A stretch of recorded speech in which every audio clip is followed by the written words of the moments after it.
So, what happens when a truly radical, world changing idea is born right inside the most powerful empire in history? We're diving into a story about two kingdoms, one built on iron and force, and another built entirely on ideas and hope, and the collision between them that would, well, change just about everything.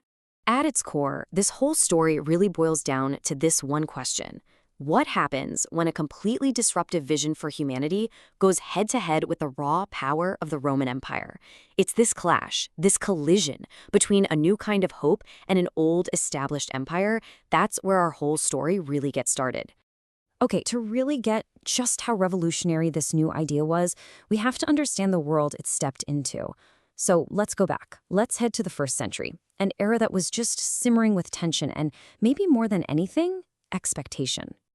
Our story kicks off in a land living under the shadow of the Roman eagle. And you have to understand, for the people here, Roman control wasn't just some abstract political thing. It was personal, it was spiritual. And for generations, this powerful hope had been simmering just beneath the surface, a deep conviction that their story was far from over. This feeling of waiting, it came from this deep sense of unfinished business, After being exiled and then returning to rebuild their lives and communities, they had some restoration, sure, but not real freedom. There was this constant nagging feeling that a historical promise had been left unfulfilled.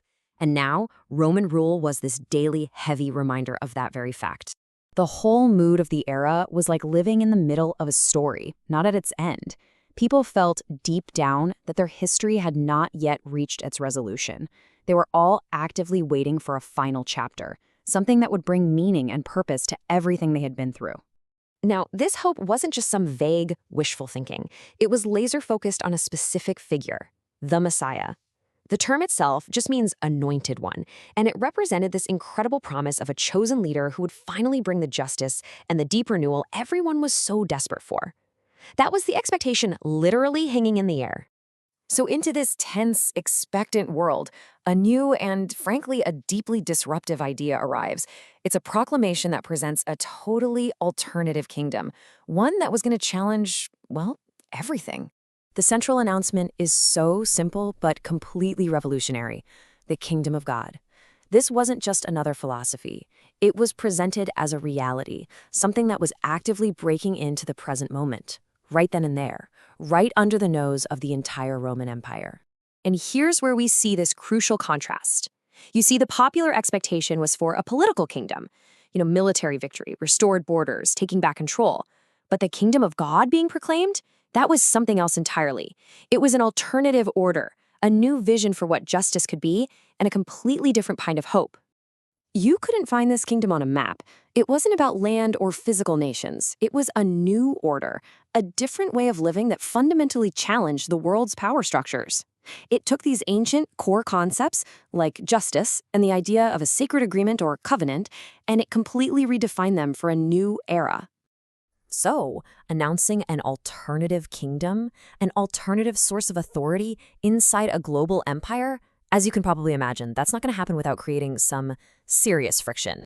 A proclamation like this could never be politically neutral. When you announce a kingdom of God, you are implicitly asking a very dangerous question. So who's the ultimate authority here? God or Caesar? It was an unavoidable challenge to the entire power structure of the day. And this idea was disruptive on so many levels. It questioned the very structures of society. It reordered what people should value. And maybe most dangerously of all, it relativized all other authority, basically suggesting that the power of emperors and governors was not, in fact, the final word.